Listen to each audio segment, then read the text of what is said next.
Hey everybody, welcome back to the channel. In order for your grass to be strong, healthy, and green, it needs three main things: water, air, and nutrients. But when your soil gets packed down and compacted, those things can't move through the soil the way that they should. That means the roots stay shallow, your lawn gets stressed, and once the temperatures heat up, that grass can stop growing altogether and even start dying. So today, I'm gonna show you how to tell if your lawn needs aeration, when to do it, and the best way to aerate your lawn to reduce compaction and start conditioning your soil so it's better prepared for the seasons to come. So let's go.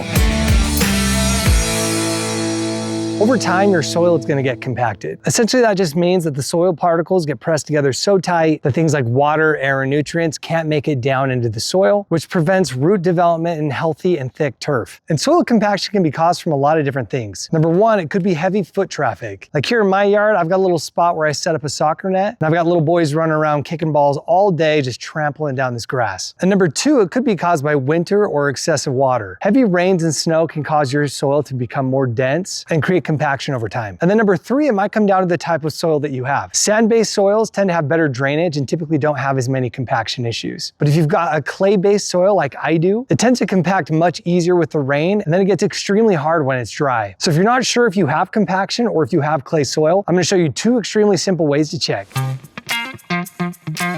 When it comes to compaction and whether or not you need aeration, one of the simplest ways to check is doing the screwdriver test. All you're gonna need is a screwdriver about 6 inches long, and you're just gonna press it into the ground and see how much resistance the screwdriver gives you. If you feel a lot of resistance going in, you probably have compacted soil. And it's probably a good idea to test this on multiple parts of your yard because you may just have compaction in some localized spots where you could quickly go and aerate those spots versus having to do the entire yard. All right, now let me show you the second test where you can find out whether or not you have sand-based soil or a clay-based soil. And we're gonna do that using a soil sampler probe. All right, this is what a soil sampler probe looks like. I love this tool. I use this all the time to check whether or not I'm overwatering or underwatering the grass. And what's great about is you can see what's going on underneath the grass. So this open face, we're gonna push this in, get a big plug, and you'll be able to see your soil profile. We're just gonna take this, push it in, and then we're gonna see what kind of sample we get. Oh man, that was actually pretty hard to get in. So you can see right here, we've got the plug. It goes in, again, 4 to 5 inches. Doesn't really fall apart. It just kind of clumps together, can be molded. So for me, with my clay soil, I'm definitely gonna need this aeration. So when is the best time to aerate your lawn? It depends a little bit on the type of grass that you have. For cool season grasses like Kentucky bluegrass, perennial rye, or fescues, you would aerate either in the spring or the fall. And for warm season grasses like zoysia or Bermuda, you wanna aerate in the late spring or early summer. And the reason why is because temperatures are usually a bit milder, and because aeration puts some stress on your lawn, you want to do this at a time where the grass isn't already stressed out from high heat and has the ability to quickly recover. And as far as how often you should aerate, it really depends on your soil composition. For me, where I've got clay soil, I'm going to want to do it at least every year, but if you've got a sandy based soil, every 2 or 3 years might be just fine. There's kind of 3 main ways to do it. The first, which you've probably seen, is you can go rent a heavy duty machine that you'll push across your yard like a lawnmower, and it works super great for really big yards and for getting the project done really quickly. The only cons are it becomes a bigger project. You'll need a truck or a trailer, set up a time to go and get the aerator, and then bring it back once you're done. The second is if you've got some money to spare, you could just rent a professional to come and do it for you. It's obviously the easiest way, but it's also going to be the most expensive. And the third way that you can aerate your lawn, and the way that I'm going to show you how to do today, is you can get a manual aerator like this Landzie fork aerator, where you're just gonna push it in the ground, stomp it in, and pull out the plugs. Works really well for me where I don't have that big of a yard, and I enjoy coming out and get some exercise while I do it, working on that dad lawn bod. The other reason I like this manual fork aerator is if I have certain areas of my yard that are compact where others aren't, I can just go and spot aerate instead of having to make a whole big project to rent an aerator. Some aerators are just solid tine, so there's no hollow middle, and then you've got these hollow tines that actually pull up a plug of dirt with them. For the solid tine ones, those work great if you've already got sandy-based soil and you're just looking to make room for air, oxygen, and nutrients. If you've got clay soil and you have compaction, you absolutely want an aerator that has hollow tines that pulls out a plug to give the rest of your soil room to decompress and relieve that compaction. All right, now it's finally time to get out there and actually aerate our yard. So let's go start with step 1. All right, the very first step is you want to make sure that the soil is moist. So pick a day right after you've had a good rain, or just make sure to deeply water your yard the day before you do this project. We just want to get the grass a little bit lower than what you'd normally mow it at, give us easier access to that soil, make pulling those plugs out a little bit less difficult. So my mow height for this project is typically around 1.5 to 2.5 inches. So let's lower the mower deck and get this done.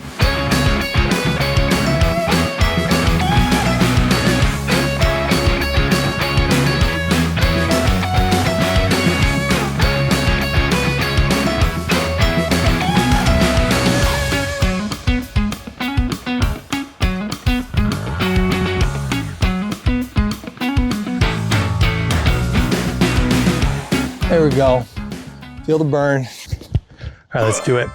Now onto the fun part. When you're manually aerating with a fork aerator like this one, it's super simple to use. You're just simply gonna put your foot in right here, push down, pull up, go maybe 3 or 4 inches forward, and go again. You can see right here, it popped those plugs out, ejected them. One thing that I've learned using this aerator is if I'm moving forward is to use the same foot on an entire row with your off foot being in the grass that you haven't aerated yet. And then when you turn around and go on the other side, you're gonna use the other foot and keep this foot on the outside row. That way you don't step in all of your clumps. If you have clay like mine that's wet, it's gonna collect and just clump all on the bottom of your shoe and make it kind of a messy project. And finally, if you aren't sure how small is a small yard for one of these manual aerators, I'm gonna time myself with a stopwatch to show you how long it takes to do this area. This is about 500 square feet. Don't mind my broken watch.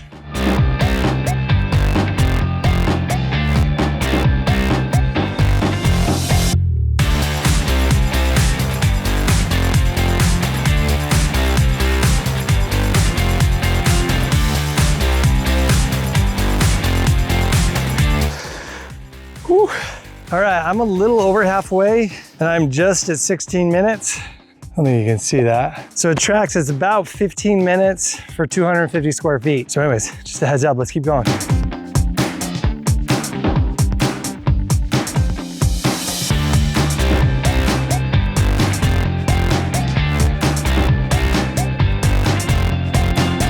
We did it. All right, we just finished and I took some breaks to talk and got a drink and I did it under 30 minutes. So I think we can feel pretty safe that about 30 minutes for 500 square feet. But if you've got a really big yard, you'll probably want to rent an aerator. But for a smaller yard, if you're willing to break it up into some chunks, it's definitely doable. It is strangely satisfying to pull up all those plugs. If you have like really compacted areas, you can come out and run over them 3 or 4 times. It's not going to be an issue. But I will say that I was really impressed with this Landzie fork aerator for the space that I was doing. It like never got plugged. You can see the last time that I pushed it in, we've got those plugs in there, but I didn't once have to clean that out. And that little technique of putting my foot on the other side of where I'm going down really helped. I didn't get any buildup on my shoes. All right, the very next thing to talk about is whether or not to get rid of these cores. And it's crazy how hotly debated this is. I feel like the answer is pretty easy. If you have sand-based soil and you just aerated your lawn to get more air, water, and nutrients down there, then you can leave it there. It can decompose. It's got all the good stuff in it. It's just gonna go back into your soil. You're gonna be just fine. But if you're aerating because of compaction, because you have clay soil like I do not leave the cores in there. Pull them out. You want to displace them and let your lawn relax a little bit. So let's go get rid of these plugs and then we'll go on to the next step.